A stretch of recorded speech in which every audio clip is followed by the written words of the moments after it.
Ah, what a very pleasant journey. A bite to eat in the restaurant car, a few bottles of Bavarian beer, and a good snooze. I need to get to Wewelsburg Castle as quickly as possible. I've still got a head start over the Countess, but I'll need it to find the Piri-Reis map before she gets here. The station guard must know the way. Good evening. Excuse me. Good evening, sir. What brings you here so late in the day?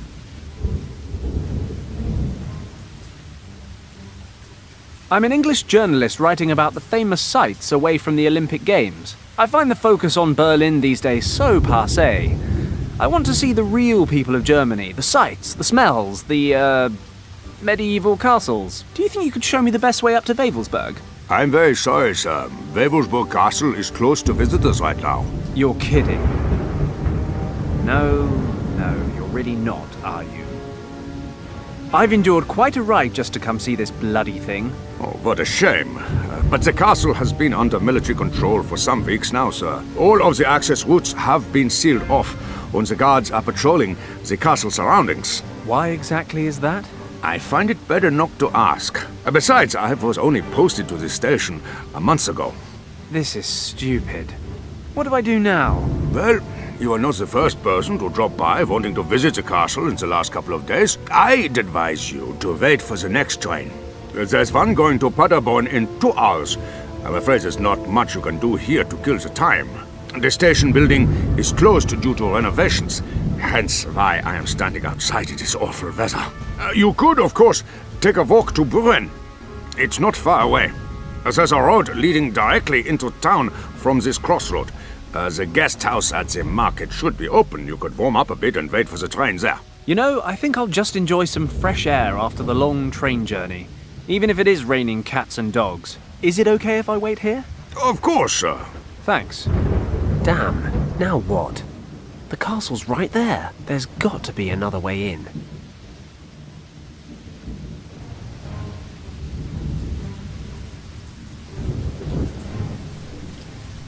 Some facts on local history. According to this, the castle was built in the 11th century. The text refers to many renovations and extensions, as well as changes in ownership. Hang on a minute. This could be interesting. The mountain under the castle has an old tunnel system. Ore was mined there from the 18th century onwards. The lords of the castle used the passages of the mines as a hiding place or escape route during times of siege. However, the tunnels were closed down just before the war. That means there was once a connection between the mine and the castle. Maybe it still exists.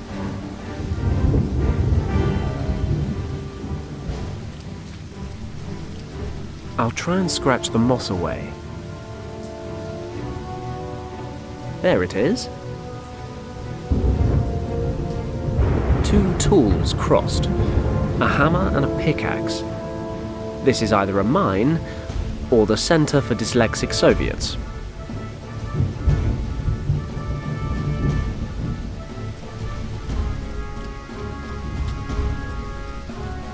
It's a memorial cross. Seen better days. There are some candles burning on the pedestal in front of it. I'm sure nobody will mind if I take a candle with me.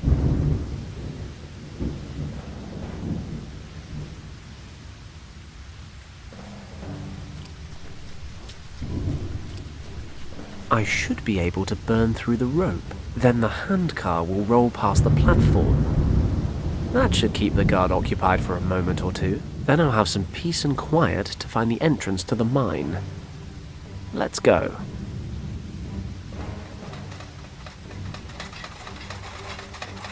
What the? Stop! Halt!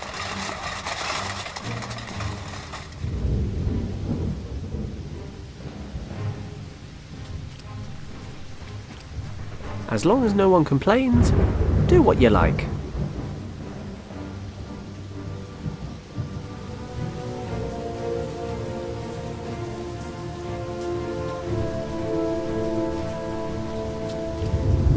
It's good to get rid of some pent-up aggression every now and again.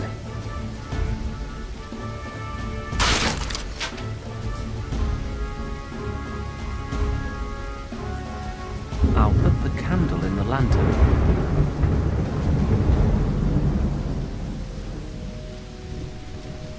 I'll sever the chain. Then I can open the door.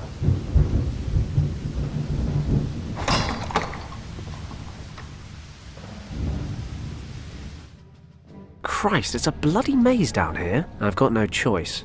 It's my only way into the castle. Besides, in my experience, you find the most useful things in the queerest places.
Poor guy.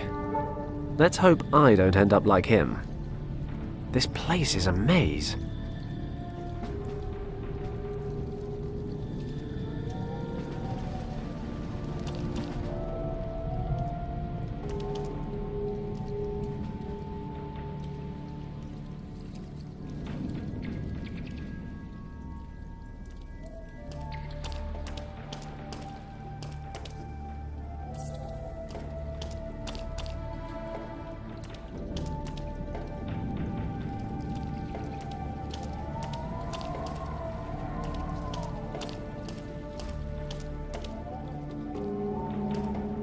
I hope these stairs lead up to the castle. Or some nice young German girl's bedroom. I think I've ended up in the castle.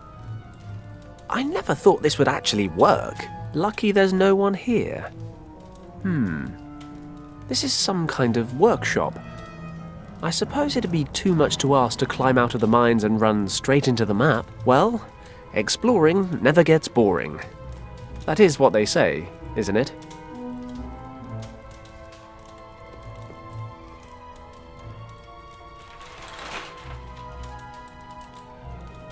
I always wanted one of these old-style nutcrackers.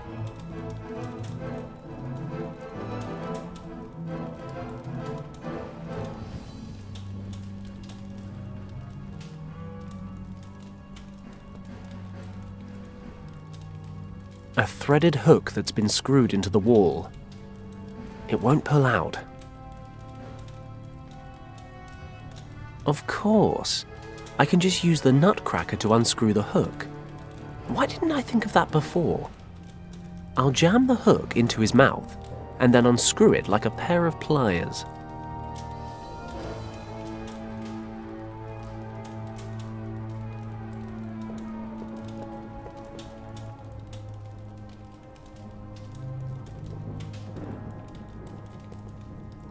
How are you coming along with the inventory?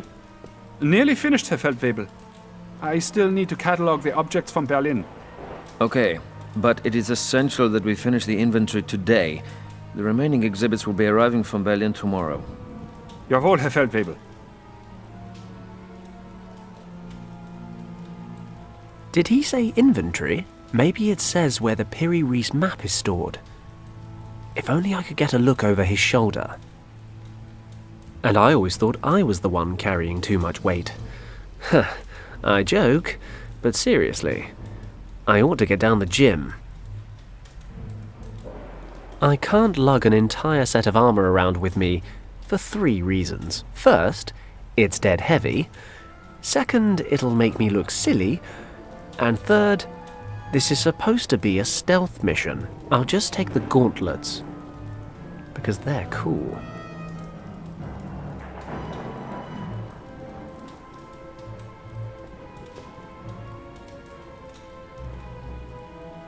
I'll take some with me as backup, in case I get caught.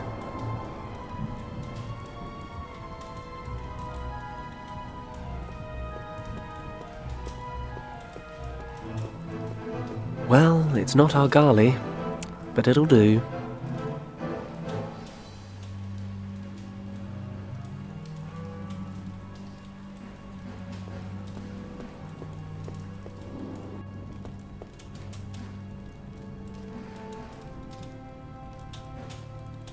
I hope you like your new home, guys.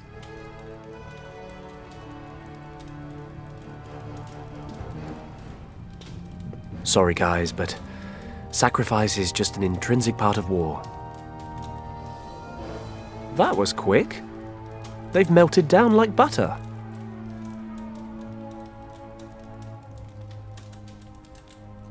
I'll pour some of the molten tin into the hollow in the candlestick. Don't ask me how I did it, but I've bored out the solidified tin. It's now a lovely round shape. Almost like a coin, you might say.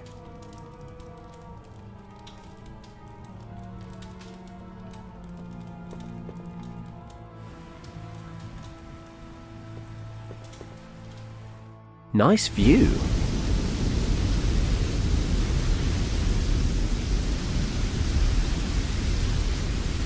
I can see a few houses down there. That must be the village of Buren the guy at the station mentioned. It's too dark and I'm too far away to make out any details.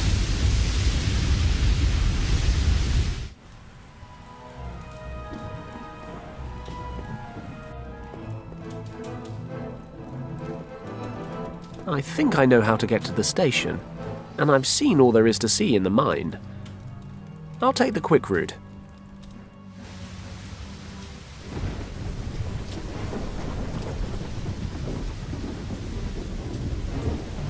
What do you know? It actually worked. I could make a mint.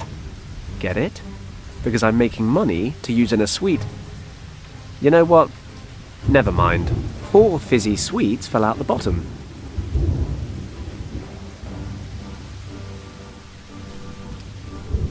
I'll pour some water into the pot.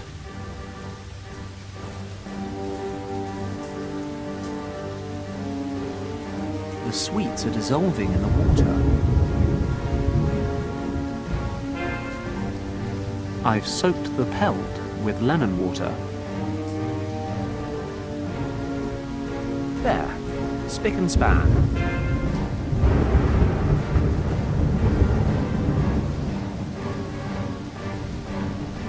Could come in handy.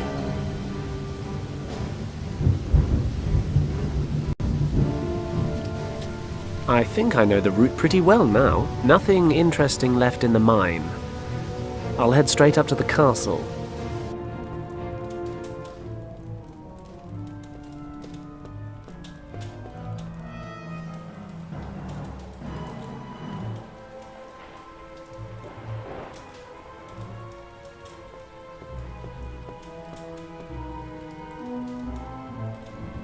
A huge crack, though by no means a crevasse. Thank God. I'll screw the hook into the crack.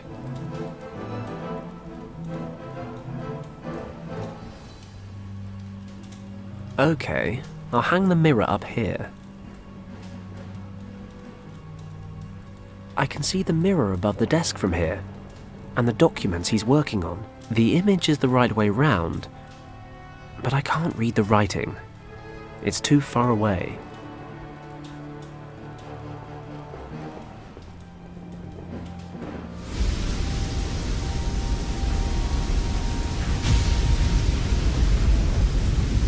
A telescope mounted on the railing.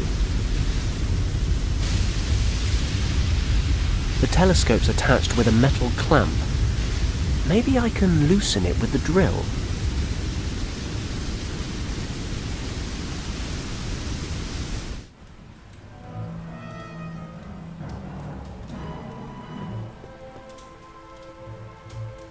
Praise be the laws of optics.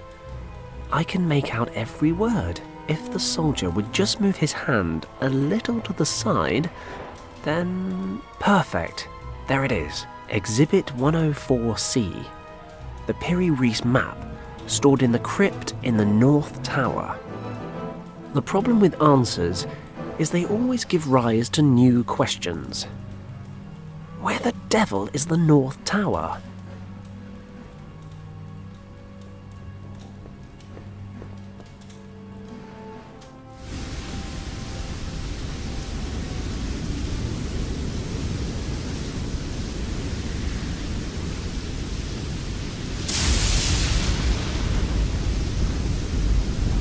That's better.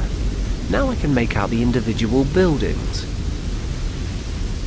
The village church. Wait a moment. Churches always point west, don't they?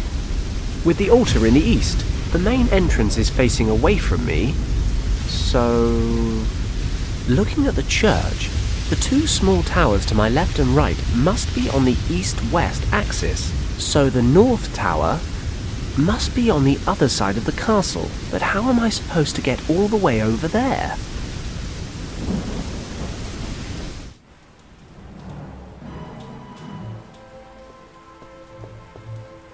I'll take it down again.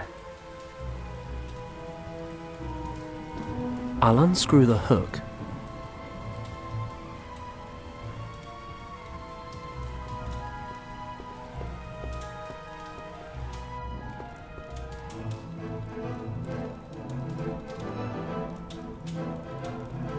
I think I can safely put the fire out now. I'll just throw the skin over. Great, the fire's out, though it now smells like a wild pig's marital sty in here.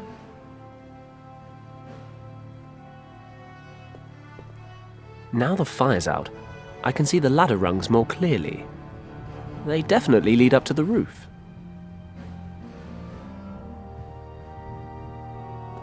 The gloves should protect me from the heat, climbing up the chimney to steal people's treasured possessions.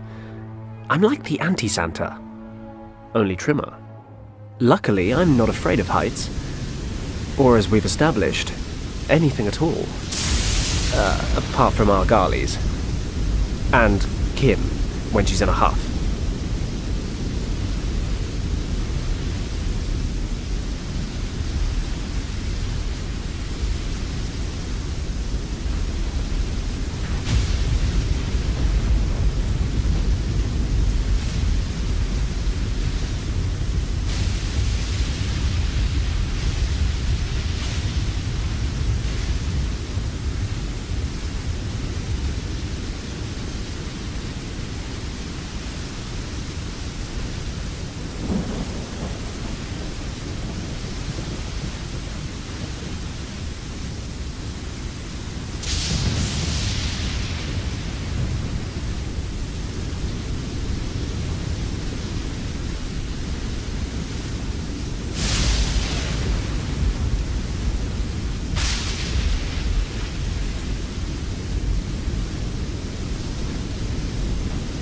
I'll try to get in through one of the windows. Okay, I've reached the North Tower, but I don't see any ancient research objects or artifacts. The inventory said the items are kept in the crypt. Thinking about it, this doesn't really look like a crypt to me. It must be one floor lower. I'll have to find a way down.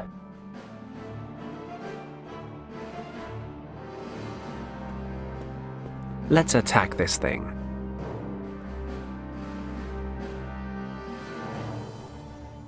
There, I've drilled a small hole.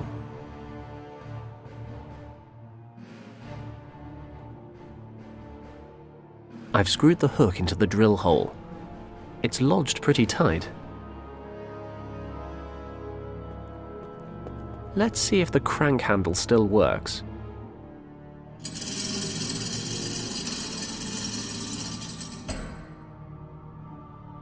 Fenton, you old dog, you've done it again. The chandelier's attached to the hook, which is screwed into the slab in the floor. When I turn the crank, the whole thing comes away. Shame there's nobody here to congratulate me.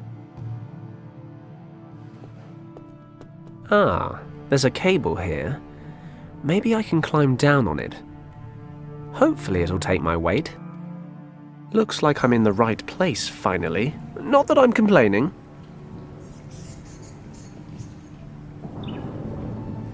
There's a sort of dossier on this podium.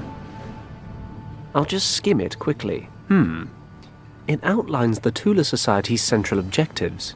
According to this, the Society was founded in the early 1920s with the aim of restoring the knowledge of lost civilizations for its own use. The Tula Society's influence extends into the highest echelons of the German Reich. This gives them complete carte blanche on their activities. They can do whatever the hell they like. Seems they launched a project codenamed Vril under the direction of our old friend, Countess von Hagenhild. The focus of this project is the search for Shambhala. The Tula Society believes that a vast store of ancient knowledge is being hoarded there. The source of morphogenetic fields. Morphogenetic fields?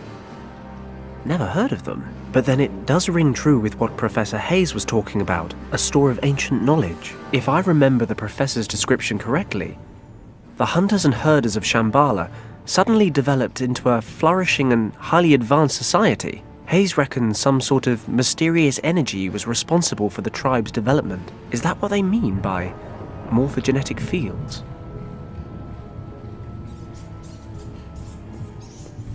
These documents contain the research results of a scientist by the name of Aldrich von Hagenhild. Must be some relative of the Countess. Von Hagenhild spent his time searching for the world soul. Christ, can't these people just use sensible names? The basis for von Hagenhild's research was the concept that for an organism to develop as it should, there must be some immaterial power steering it in the right direction. Basically, an invisible blueprint determining form and growth. So, why does a rabbit develop the way it does? And why does a pine tree become a pine tree? Who's the architect? What tells them to grow bark? Or fancy lady rabbits? Looks like these questions led von Hagenhild to believe there was some invisible, imperceptible field that controls the development of an organism.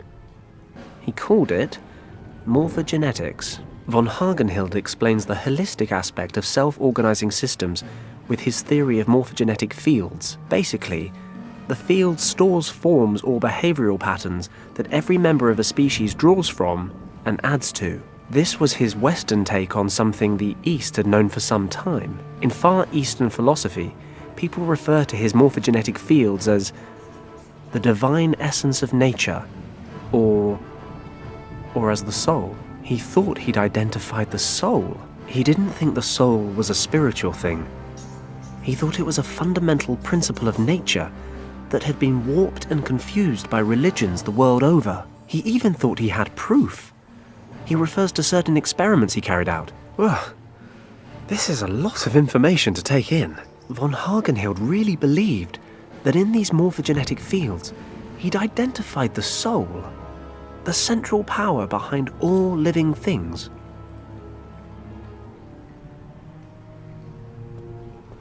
These documents refer to several experiments which are supposed to prove the existence of morphogenetic fields. Von Hagenhild wanted to prove that every species obtains its entire being, its form, its instincts, from these fields, like some kind of collective memory. These inherited memories control not just the form, but also the behavior, the capabilities, and the knowledge of the relevant species. He called it a group soul. Experiment number 1. The rat experiment. The experiment investigated the capability of rats to find their way through a maze. At the beginning of the experiment, the rats needed 165 attempts before they could get through the maze without a mistake. But a few rat generations later, the number of attempts had dropped to 20. Conclusion. The first batch of rats learned how to navigate the maze, and this instinct was somehow added to the rats' group soul. When later rats navigated the maze, they somehow had access to this ancestral memory, even if the rats weren't directly related. Experiment number 2. The ape experiment. 2 ape colonies of the same species were isolated and observed on 2 small islands in the Indian Ocean. Von Hagenhild's team taught the apes on one island a few new behavioral patterns. The other colony was left undisturbed and uninfluenced, so while the apes on the first island are learning how to open tins and the like, the others are eating bananas. Several months later, the apes on the undisturbed island began displaying these new skills, even though they'd never come into contact with the other colony. Von Hagenhild's conclusion: all members of a species are connected by morphogenetic fields. They share a subconscious collective memory. He thought this theory could explain a lot.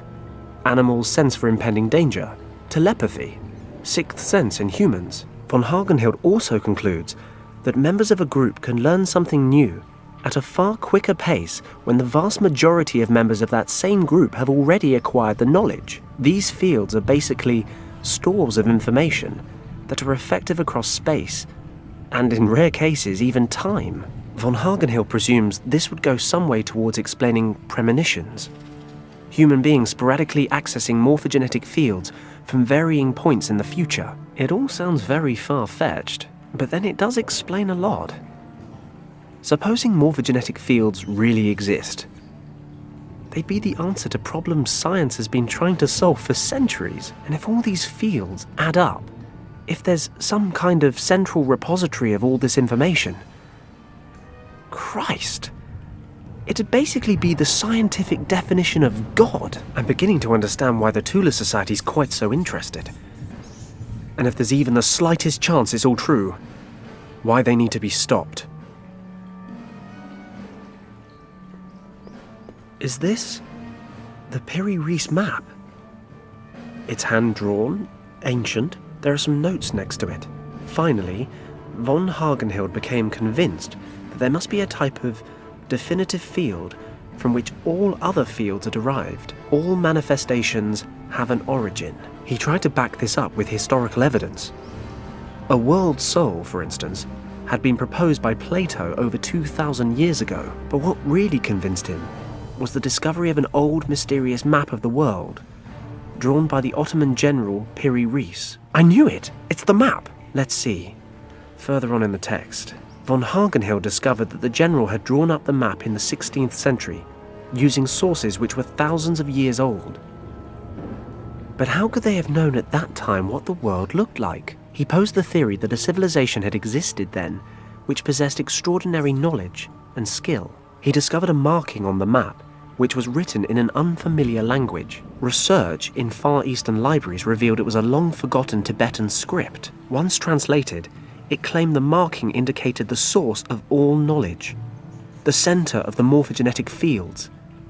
It was a hidden valley in the Himalayas, Shambhala. Shortly before he died in 1934, von Hagenhild passed the responsibility of continuing the research onto his daughter. Professor Hayes was right.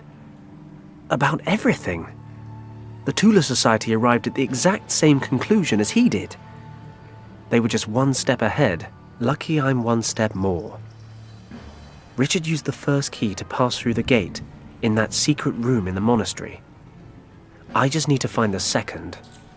The Nazis can't enter Shambhala without it, and as it happens, I have the eye, and I have the map.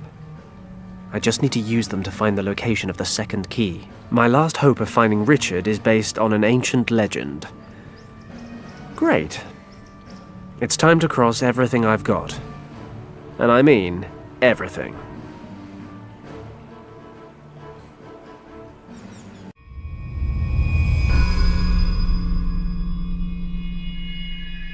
Fingers crossed.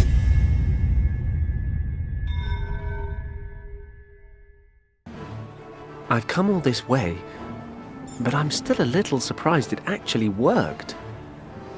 The Piri Reis map really is the map of the Guardians of Shambhala. Or at least it was drawn to their specifications. So Professor Hayes was also right in thinking the priests of Shambhala took the second key artifact to India and hid it in a temple there. And now I know exactly where to look. On the Kathiawar Peninsula, just north of Bombay. Thinking about it, I actually know the commander of the British regiment in Rajkot. If the old drunkard hasn't been transferred for disciplinary reasons again, I'm sure he'll lend me a hand. Or at least a decent bottle. Then I'll just have to find the temple and get hold of the key artifact. What could be simpler?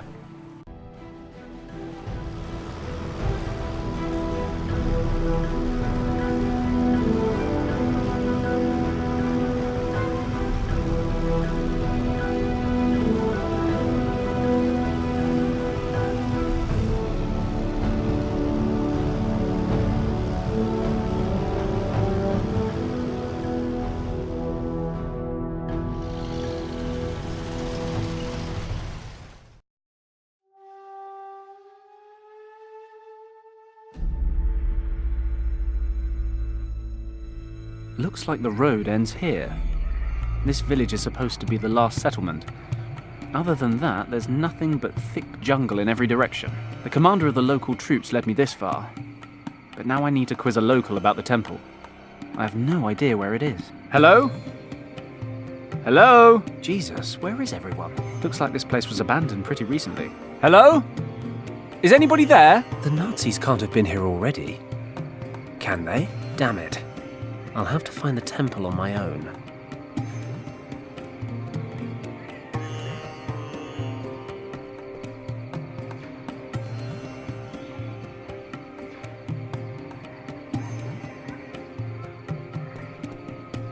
They should go up nicely.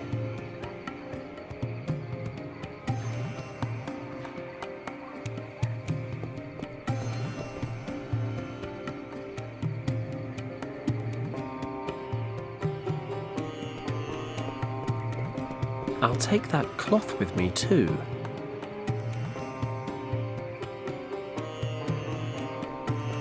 A man can never have enough feathers.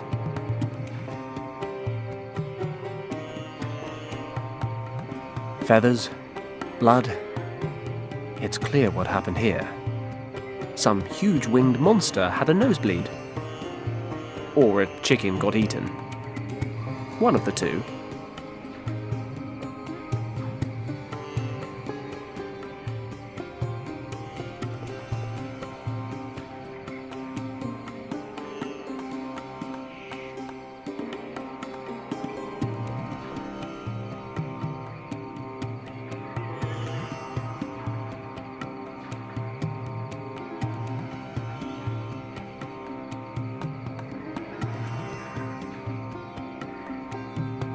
The basket's already broken, so I might as well finish cutting it up.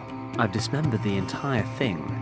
All that's left are these thin sticks of wood and the hemp stitching. Oh, and these two black stones that were inside.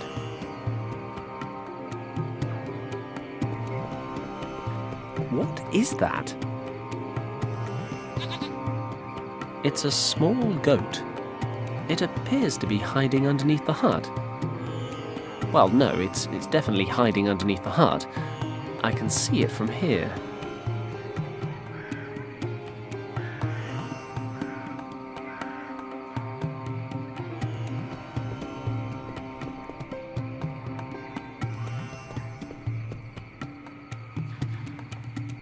It's a tree. It's a big tree. There are leaves on it? I don't know. I loved climbing trees when I was a boy. The taller, the better. Nowadays, I tend to only do it when I have to. Like when I'm being chased. Or when I'm bored. I'll just take a short wander into the jungle. Maybe the villagers are out foraging or whatever it is villagers do. Hey, you there! Where do you think you are going? Christ! You frightened the life out of me! What the hell are you doing hiding in there? Get away from the edge of the jungle. Come here! What's wrong? Don't ask, just do what I say. Have I done something wrong? Sorry, I didn't mean to sneak around. I just wasn't sure where everyone had got to. There's a man-eater about. A what? Doesn't anything strike you as strange around here? Well, yes. He came into the village last night while we were sleeping. Who? The man-eater. Listen to me. The beast is still out there. I can feel it in my bones. And you're the only survivor? No, during these months only women, children and old people live in the village. The young men work on the tea plantations. When he came, there was no one here to protect us. Those who could walk packed their things and left this morning. What sort of animal are we talking about here?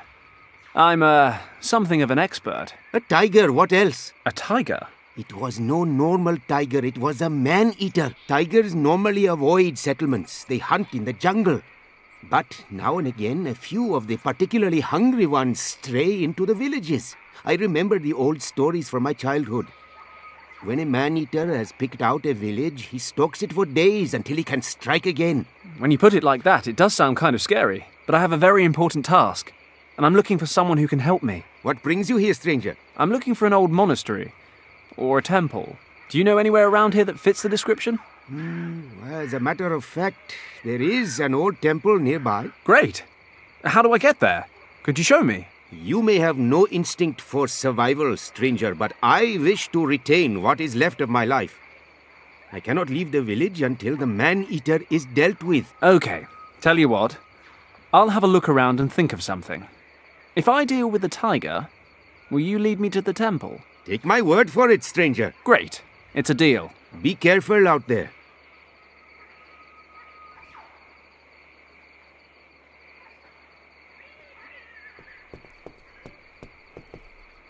There's thick jungle in every direction, save for a small trail leading southwest.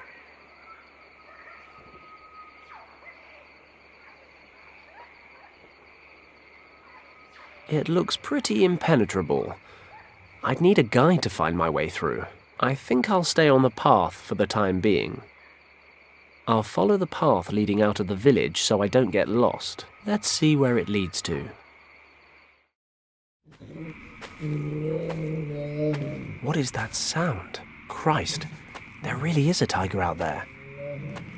I never knew they sounded like that.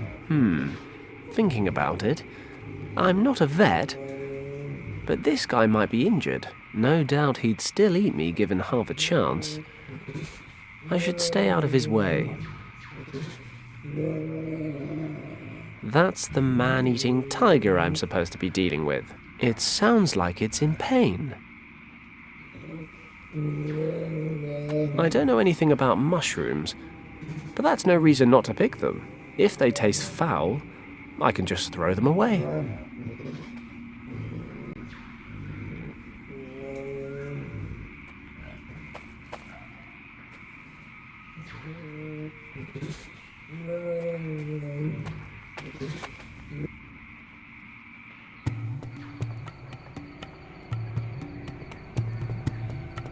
Hello?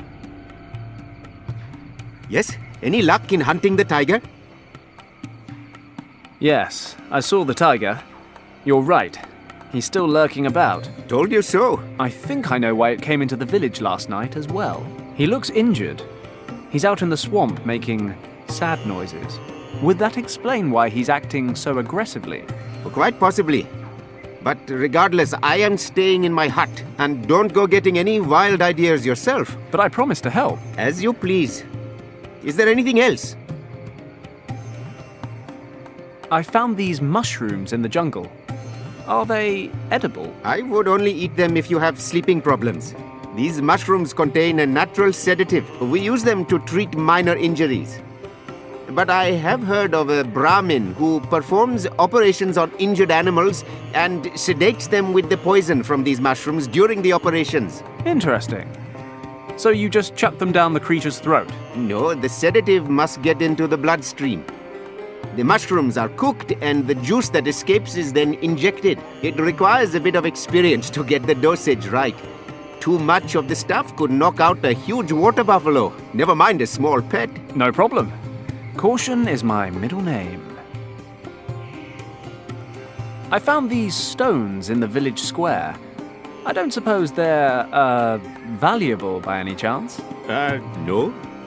These are flint stones. Keep them by all means. Oh, well thanks anyway. I'll see what I can do. Good luck.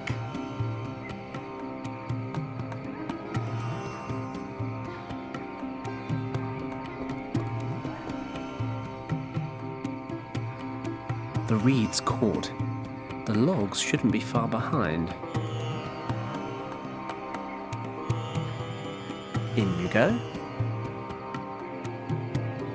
If the old guy is telling the truth, I can boil these mushrooms into some kind of natural sedative. That was quick. There's a dark sap oozing out. Let's get this off the fire without burning my hands.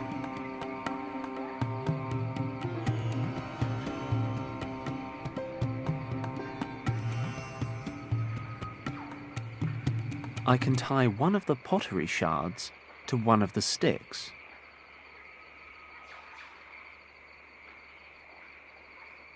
Great. I'll use a few fibres from the hemp cord to make fletching for the dart. I'll dip the tip in the homemade tranquilizer.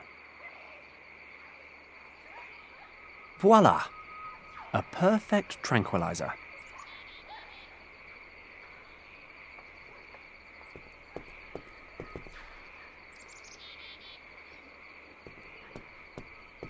He looks hungry. Goats eat green things, don't they?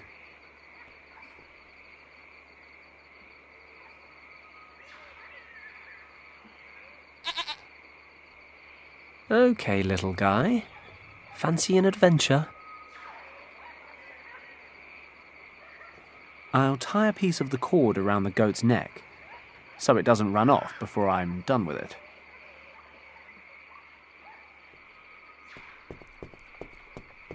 I'll tie him up here.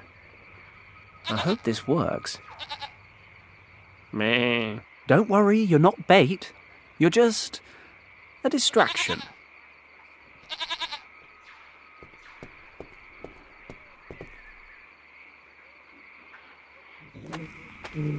Okay, preparations are in place. I'll lure the tiger into the village, then hide behind the tree in the square. While the tiger's busy with the goat, I should have just enough time to hit him with the dart. Let's hope the sedative works.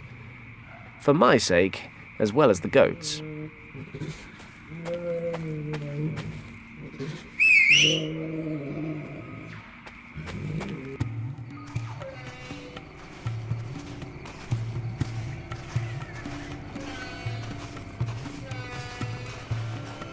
Do or die. Only one shot at this.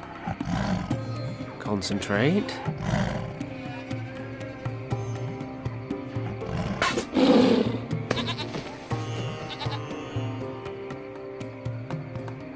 Have you shot it? No, I've just sedated it. Sedated? And what happens when it wakes up? Look, he's injured. There's a nail stuck in his front paw. Ah, you are correct. He has obviously fallen into a trap. You set up traps to piss these guys off. No. Many farmers in this area protect their fields and plantations from all sorts of animals with spiked traps such as these. If a tiger gets injured by such a trap, it cannot hunt in its usual way. And it gets angry. It begins to look for easier prey. Chickens, goats, people. Exactly. Okay, let's pull the nail out. Then we can take him out into the jungle and hopefully he'll wake up and wander back to his natural habitat. This could work. I extend my thanks and the thanks of the entire village to you, stranger. You know, thanks are great and all, but don't forget our deal. Let me take a look at this guy's foot. You find something we can use to move him. Okay. I'll fetch a cart and we can take it to the other side of the valley.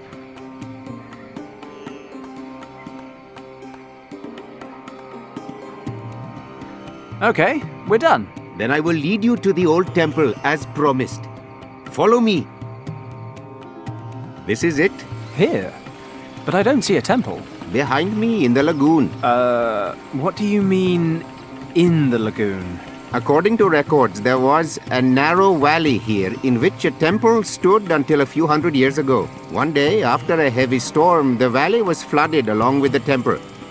Since this day, everything that remains of the temple is under the surface of the water. Only this statue standing on the roof of the temple bears witness to what lies beneath. Do you think anything's still intact down there? I cannot swim. How would I know? Okay.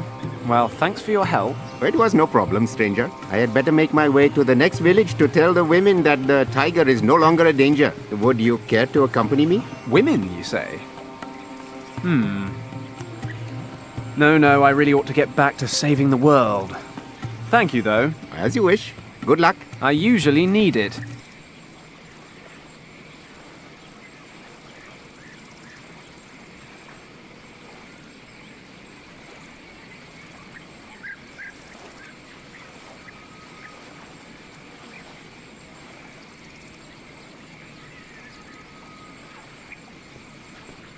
Perhaps some of the temple's still intact. I've got to check it out. At least the water's nice and warm.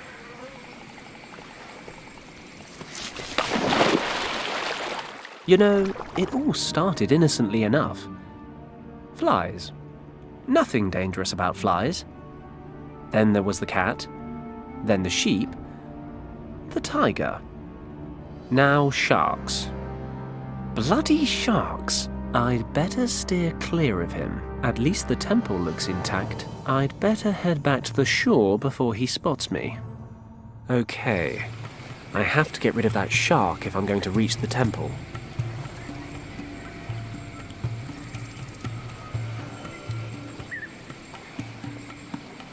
I'll fill it with water.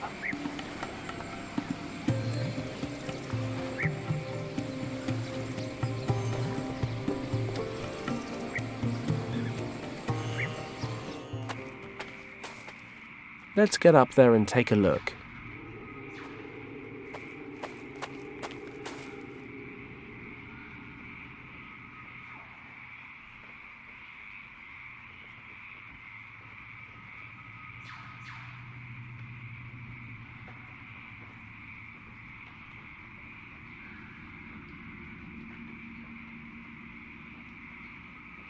This wreck's old.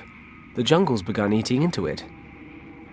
There's a cardboard box in relatively good condition in the glove compartment, but everything else is foobar. Let's see what's in this box. Looks like an old radio. A radio with a hand-operated generator. You produce power by turning this little crank on the side. Oh, it fell off. The little crank fell out of the hexagonal shaft in the radio. If I need to use the old thing, I can always stick it back together.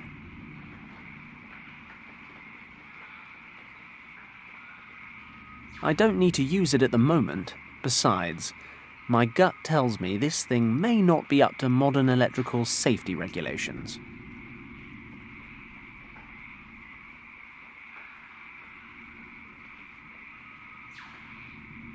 Wow, blind luck. The radio crank fits right into the bolts on the cover. Ah, there's an electrics cable under here. Might come in handy.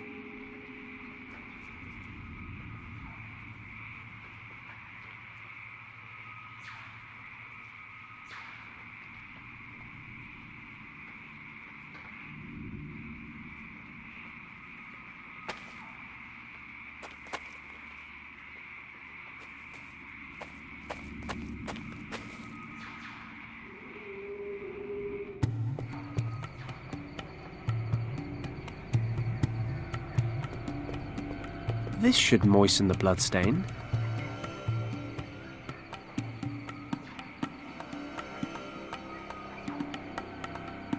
I've soaked the cloth in the blood. I'll tie the rag to one end of the cable.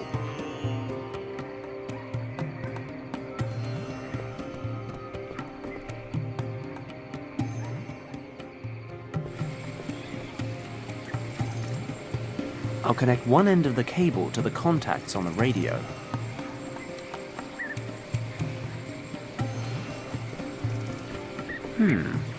The radio can be charged electrically, and that charge could then be conducted down the cable. Sharks, I'm sure, are sensitive beings at heart.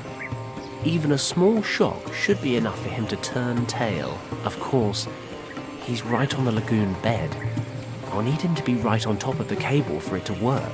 Hopefully the smell of blood will be enough to attract his attention.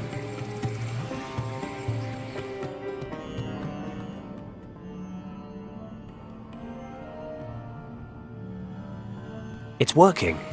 The shark surfaced, and he's circling the bait. I need to hurry before he pulls the whole thing under. Whap! 40 volts straight to the face.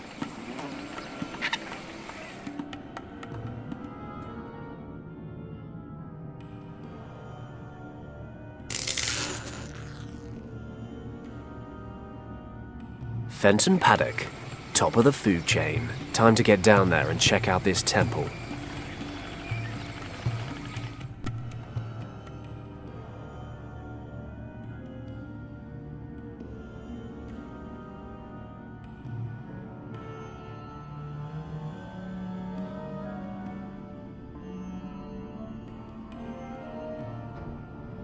Weed, mud, clay.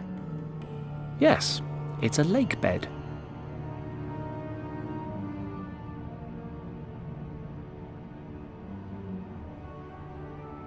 I have my strengths, but breathing underwater isn't one of them.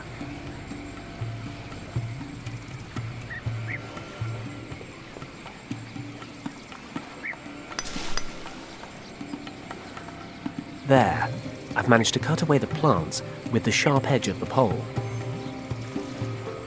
There's a small carving here.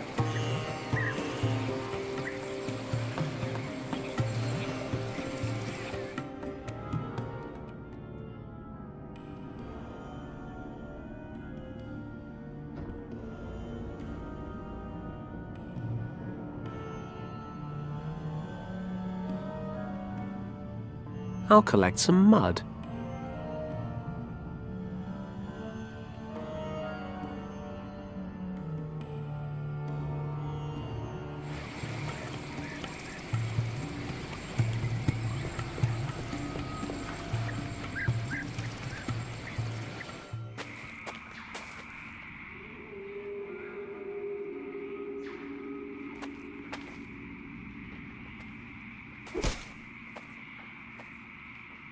I severed the vine. It's dripping some kind of oily sap.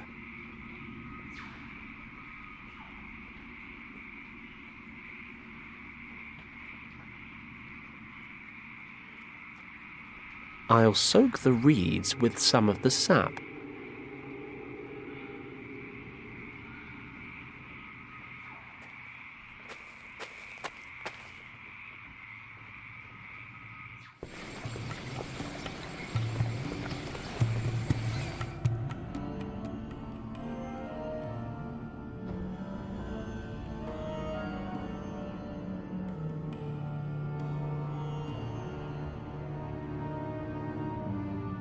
It's a huge gate with a recess in the center. How am I supposed to get in?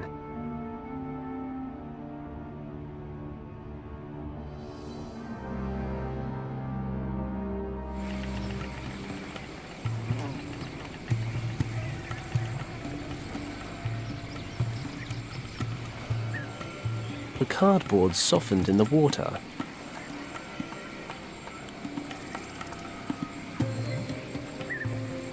If it's good for my skin, it can't do any harm to an old rock. I'll oil it up.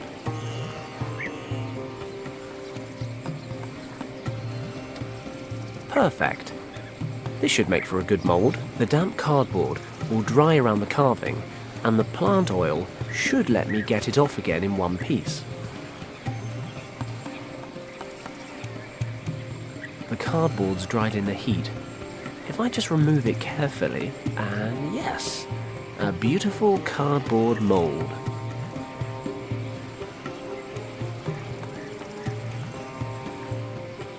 I fill the cardboard mold with clay.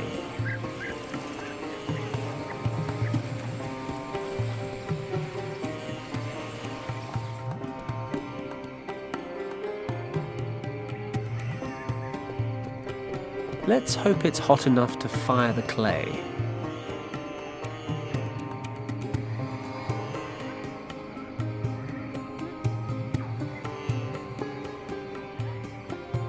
That should do it. The cardboard's burned away, and the clay looks pretty solid. Got it.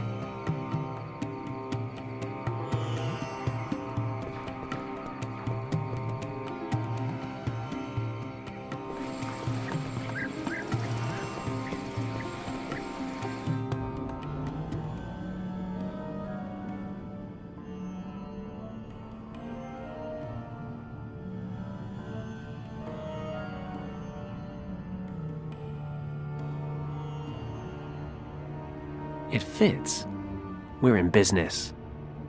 How has no water reached this part of the temple? It smells old and dank, but at least I can breathe.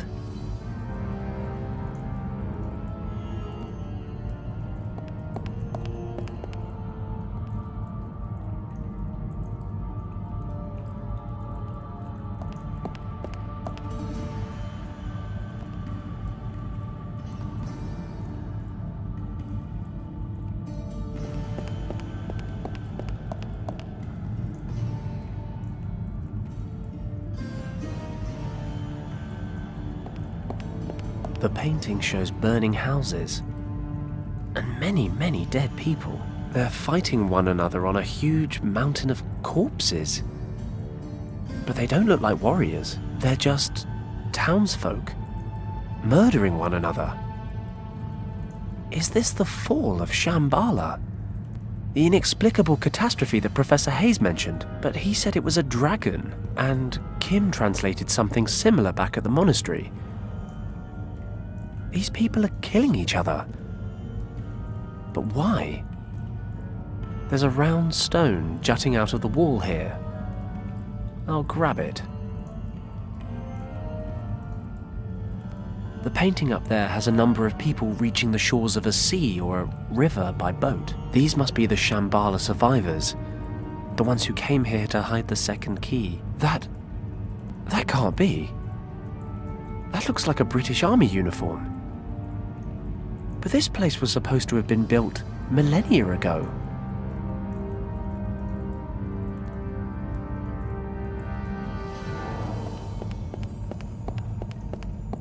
It's a magnificent city with some kind of glowing orb in the center. This must be Shambhala, the light at the center. That must be the source of these morphogenetic fields. It's the world's soul. Here's another stone.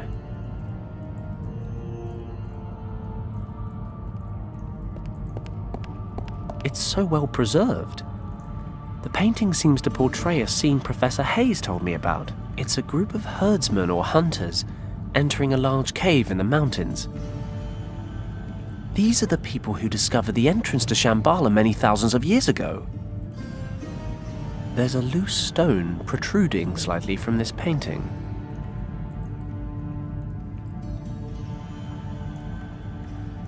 The same characters as the monastery in Tibet. This is definitely the right place.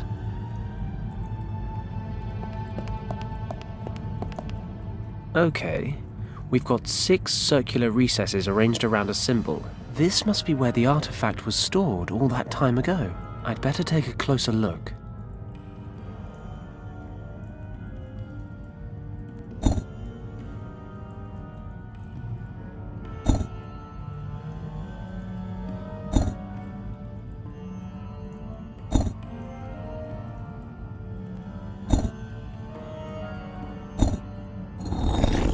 I heard something move inside. Is it unlocked? Aha! The stones can be pushed down into the platform.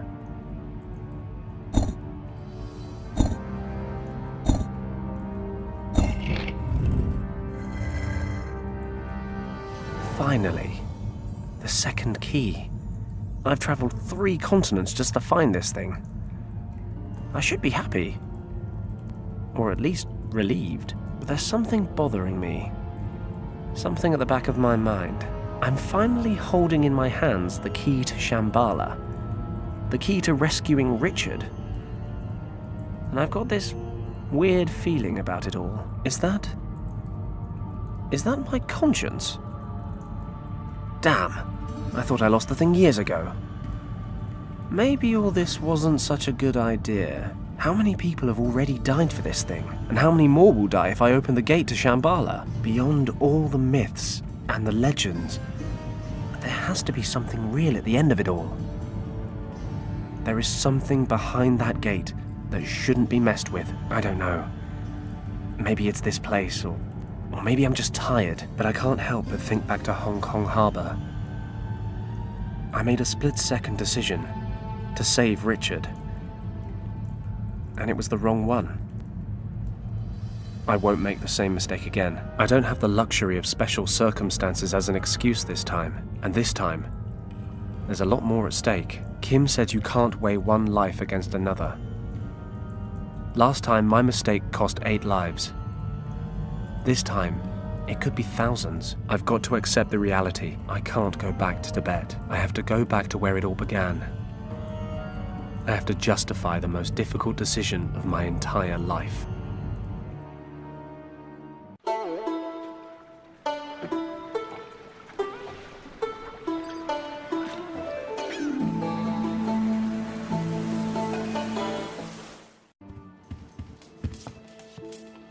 Lord Weston, Yes? Mr. Paddock is back. What? What are you waiting for? Send him in, quickly.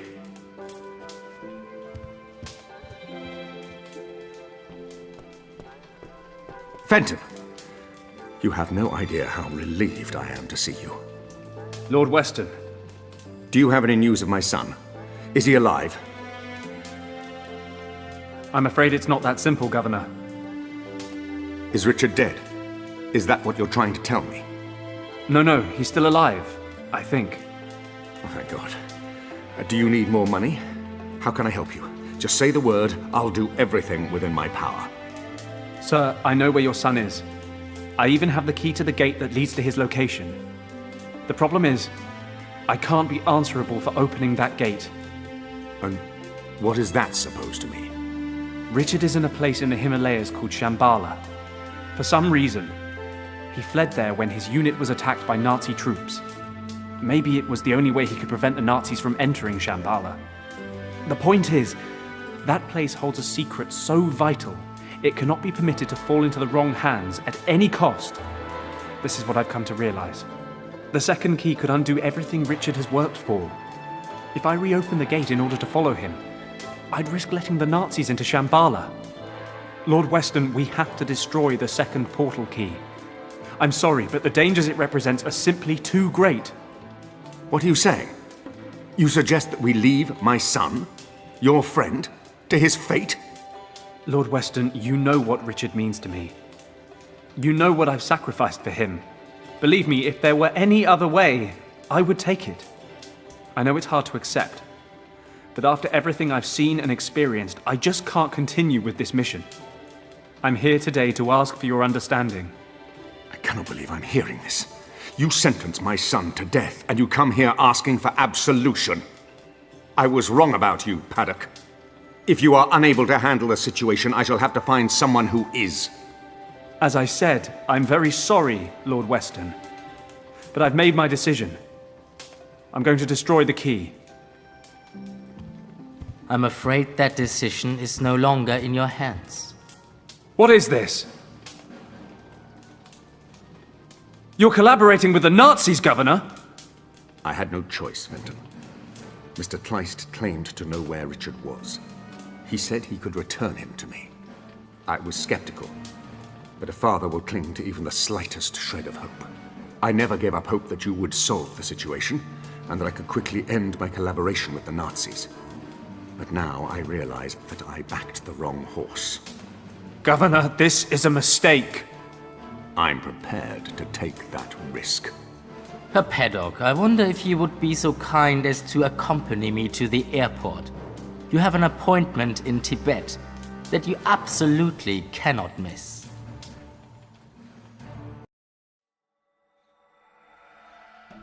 We meet again, Mr. Paddock. It's a dubious pleasure, Countess. But I guess you've become rather accustomed to having me around. Had I been given the choice, you would be lying in your wretched Hong Kong shack with a hole between your eyes, believe me. I console myself knowing this will be the last time your good fortune keeps you alive. I hardly imagine you are aware of the fact, but you must at least have felt the transfer of energy when you held the second artifact in your hands, yes? Paddock, you have connected with the key. You are now the only person capable of using it. You mean you can't get into Shambhala without little old me?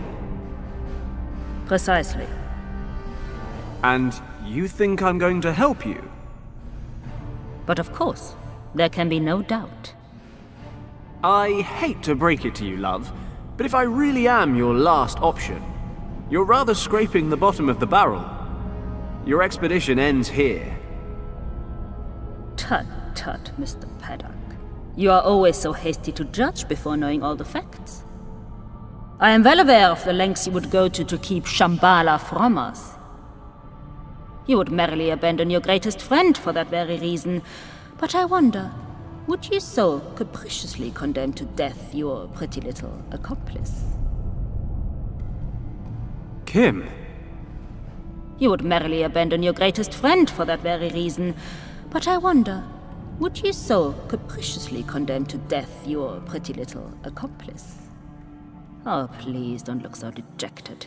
At least you have one less life on your conscience. Well, if you cooperate, that is. Please don't make me describe to you what will happen to your girlfriend should you fail to comply. I think you have the imagination to make the right decision. Kim, are you okay? Just about. Well? Okay. Let her go and I'll do whatever you want. I would dearly love to grant you this wish, but alas, it may be that your friend can make herself useful on the other side of the portal. No, she stays with us, but she gets to live a little longer. Fine. What do you want me to do? Place the second key in the recess on the pedestal. We will talk some more in Shambhala.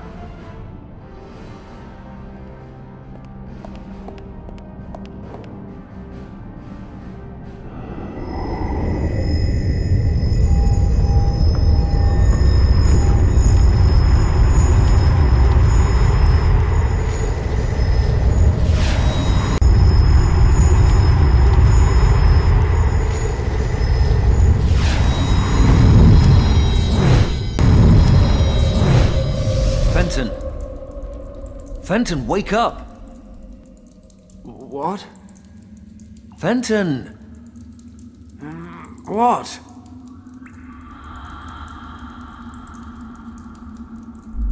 Richard?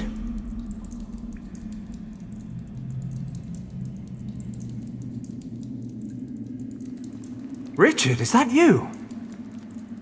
Of course it's me. Are you feeling okay? Why do you look like a ghost? Oh, charming. You came all this way just to tell me I've seen better days. I don't understand. My head hurts. Apparently your sense of humor is still en route. Well, what is there to say but... welcome to Shambhala. It was good to see Wang's niece again, but I would have preferred it if you'd left the Nazis on the other side. Kim! Where is she? She landed in the central cavern along with the Countess. I managed to convince the Guardians of this place to separate you and bring you here instead. Guardians? You mean there are still people here? No, not in present-day Shambhala. Just you, Kim, and a few dozen Nazis. So, what the hell are you talking about then? And what happened to you? Why are you all... flaky? Ah, well, that's the story, isn't it? When I used the original key back in the monastery, it transported me to Shambhala. But the Shambhala of the past. It seems when the key was constructed thousands of years ago, the monks who stayed in the Kembalung Valley to guard it planned to use it to return here someday. I don't begin to understand how any of this works, but believe me when I say that this place holds extraordinary power. So I've read. Something about morphogenetic fields. Providing it a name implies an explanation for something inexplicable, but yes, if you like, morphogenetic fields. The high priests described Shambhala as the heart of the world, but in truth, it's more like the soul. If you want to see it in a scientific light, I suppose you could say that the energy of this place is what constitutes the life force of every living creature throughout time. Just as every single person has a soul that makes him the person that he is, every species has a soul that makes the species what it is. And the sum of all that resides here. The world soul. Would you be shocked if I said this was all a little over my head? I've been here for days and I still don't understand it. I don't believe we'll ever understand this place completely. Just take it as fact. There is an energy here, an imperceptible energy that bonds us all. How imperceptible exactly? Well, we are all linked to one another subconsciously. But it's true that certain people are able to detect the fields with more precision than others. We call them mediums or oracles. But the energy fields explain a lot more than that. Think about natural instincts, or phenomena such as mass panic. They're all a result of the ebb and flow of those subconscious links. Well, it all sounds very grand, but what does it actually mean on a practical level? Are we in danger? Fenton, imagine the heart of Shambhala as a gigantic archive. A pool of everything people have ever researched, discovered, or developed. So, that's a yes then. It is. The entire world converges right here. And the Countess knows that. But it's not just that. The center transcends time and space. He who controls it controls the sum of all human knowledge, past, present, and future. They could conquer the world. No, that's not the threat. The power of this place is too much for any person to control. Mankind doesn't have the maturity to handle this gift. Even the priests of primeval times failed. So, this field of energy ended up making the residents of Shambhala kill each other in a civil war? Correct.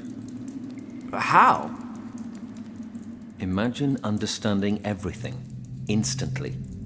The spirit of a person would be subjected to extraordinary strain. They simply couldn't cope. Besides, there are darker forces at work. This archive is not limited to discoveries and inventions. It represents the entirety of the human condition. Jealousy, envy, hate, these define the human species just as much as learning or understanding, and have a corresponding influence here in Shambhala. But, as I said before, it is not something we can easily understand. Okay, fine. So we just wait for the Countess to open the center. I'll dash in, grab Kim, then we sit back and watch while they all kill each other. You're absolutely right. But? In my time, Fenton, the surviving priests are preparing to leave Shambhala for good. In order to protect the heart from misuse, they are performing a ceremony that will set up a force field around it. This field will allow only the bearer of a certain amulet to pass through. After the ceremony, the amulet will be divided into 3 pieces and hidden in the temples of 3 priest castes who once ruled here. Hey, even better. The Nazis won't get past square one. No! They've begun to plant explosives. The field is maintained in your time by a series of plinths. It would take a great deal of power, but they may be able to destroy them. We have to stop them, Fenton. They may not be able to wield the power of Shambhala, but if the energy of this place is disrupted in any way, it could have catastrophic effects for every living creature on the planet. We must act quickly. We? I thought you were stuck in the past. You're right. But you won't find the 3 amulet pieces without my help. If I understand it correctly, our times are now synchronized. We can communicate, but we cannot cross the boundary. In my time, the priests are only just now performing the ceremony to invoke the force field. So the amulet has not yet been hidden, and I have no way to know where it will be placed. But that doesn't mean to say I can't help you look for it. And what am I supposed to do with the thing when I find it? You will have to use the power of the source to drive off the Nazis. As in the source that sends anyone who goes anywhere near it doolally? That source? Is there a plan B? Don't worry. Once you find the dragon amulet, I will help you control it. Okay, let's do it. I couldn't agree more. The future of the world is in our hands.